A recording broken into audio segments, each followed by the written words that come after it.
Welcome back, folks. Now, every year, every team deals with a little bit of adversity as seniors graduate and new roles become opened up that need to be filled. Now, the Sioux City East football team, they needed to find a new quarterback, and they might have just found their guy in sophomore Cal Jepsen. Amber Salas has a look at this week's Sports Force champion. As the new football season rolled around, Sioux City East was looking for a new leader at quarterback. He might only be a sophomore, but Cal Jepsen was ready to jump right in. I feel like controlling the offense, kind of controlling the team, just being a leader. I think that's a big part of playing quarterbacks, just bringing energy, showing the guys. Jepsen rose to the occasion as a leader this season, and what stood out to his coaches is his competitive nature and all-out effort.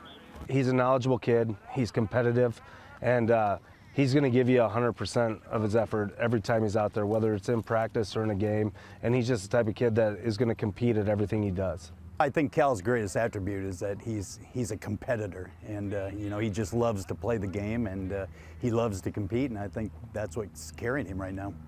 Cal Jepsen has been playing quarterback since he first discovered football as a young kid. Now he's making the most of his opportunity at Sioux City East, dominating through the air with over 2,000 passing yards.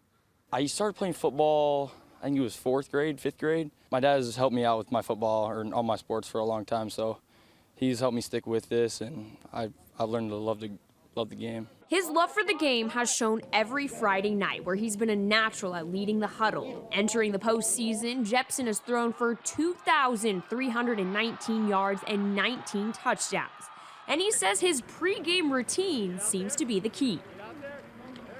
My routine, I usually eat a Jimmy John's sandwich before, listen to some country music on the way to the game, but otherwise I'm in the locker room just zoning in, not really talking to anybody, just locked in myself. He's 2 years into his high school career, and the future is looking bright as Jepsen hopes to continue to grow throughout his time at East. To ask a sophomore to be a leader is unprecedented, and it just shows you what kind of character he is. He's a leader by nature, and has been a leader with that group of kids forever, and now he's slowly bringing that to our level. In Sioux City, Amber Salas, KTIV Sports Force.